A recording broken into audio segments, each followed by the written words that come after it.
Angular est en version 6 dans sa V6 depuis le 4 mai. C'est-à-dire que là, nous sommes le 17 au moment de l'enregistrement, c'est-à-dire ça fait même pas 2 semaines.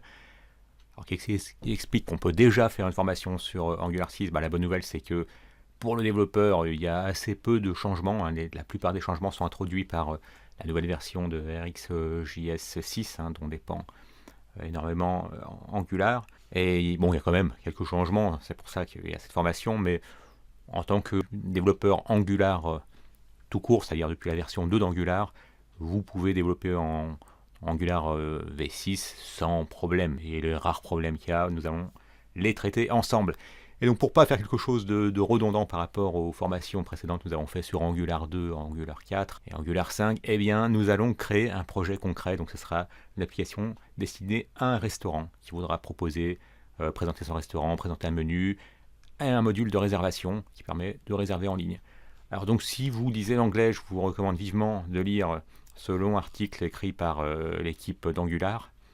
Si vous ne lisez pas l'anglais, j'ai lu pas mal de choses sur Angular 6 pendant qu'il était en préparation.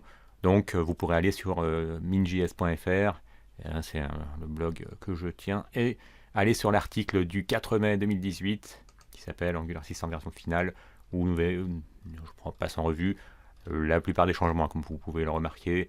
C'est des changements qui portent surtout sur RxJS, et qui traiteront également du nouveau renderer d'Angular Ivy, et des nouveautés comme Angular Element. C'est pas la peine que je vous en parle davantage, vous pouvez aller voir directement là, sur cette URL-ci pour bien évidemment commencer à développer avec Angular. Les choses ne changent pas, il vous faut bien évidemment avoir npm installé pour installer tous les packages dont vous aurez besoin. Donc comme toujours, si par hasard en 2018 vous n'aviez pas déjà Node et npm installés, il suffira de vous rendre sur nodejs.org et puis d'installer Node simplement en cliquant sur ce bouton vert. Ce qui aura pour effet, une fois l'installation effectuée, alors moi comme je suis sur un poste Windows, ce qui m'est proposé c'est une version pour Windows, donc c'est un MSI. Si vous êtes sous macOS ou Linux, ce sera un tar GZ. Et donc à partir de là, si vous lancez une console ou un terminal, si vous êtes sous d'autres systèmes d'exploitation, il vous suffira de taper node-v pour vous assurer que vous avez bien Node installé. Et pour npm, un petit npm-v vous assurera également que vous avez bien donc les deux choses les plus importantes. La plus importante pour nous étant bien évidemment npm. Alors pourquoi npm est important? Puisque ça nous permet d'installer Angular CLI. Là c'est pareil, c'est quelque chose qui est très utilisé.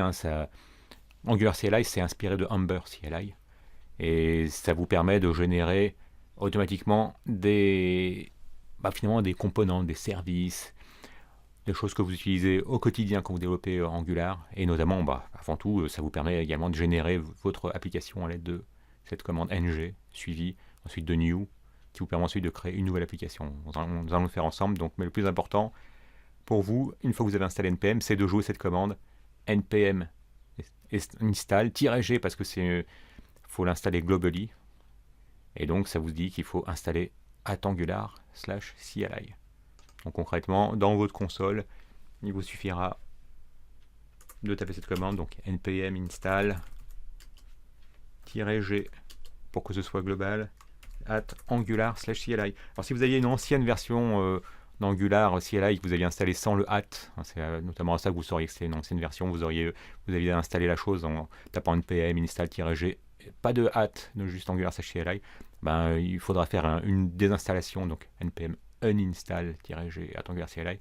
Mais ça c'est vraiment quand vous avez une vieille version, ce serait vraiment surprenant que vous soyez dans ce cas de figure. Donc dans 99% des cas, un petit npm install-g @angular-CLI vous installera Angular CLI, ce qui fait qu'ensuite quand vous taperez ng-v, ça vous dira que vous avez bien Angular CLI installé, donc ng-v. Et vous verrez que maintenant, c'est propre à la V6 Angular, tout étant en version 6.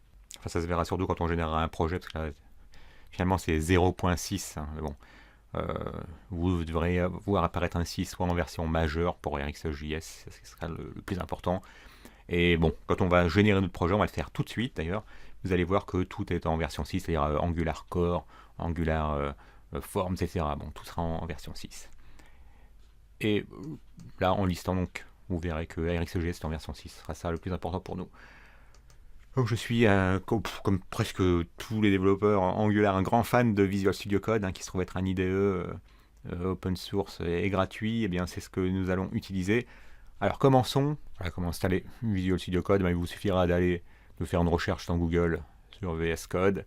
Et là vous pourrez voir un lien qui vous permettra de télécharger Visual Studio Code, quel que soit l'OS que vous ayez, donc soit Windows, soit une version de Linux, soit macOS. Donc c'est vraiment un excellent IDE qui est sans cesse amélioré. Alors, générons notre projet sans plus attendre.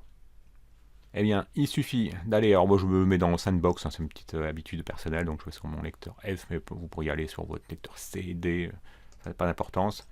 De là, je vais ouvrir, alors je pourrais ouvrir un terminal, mais bon, il se trouve que j'ai installé Git Bash, donc je vais lancer Git Bash, mais sinon vous pourriez jouer la commande dans un terminal classique, et simplement générer un projet, avec de la commande ng, new pour générer une nouvelle application, et nous allons appeler notre application Restaurant Angular.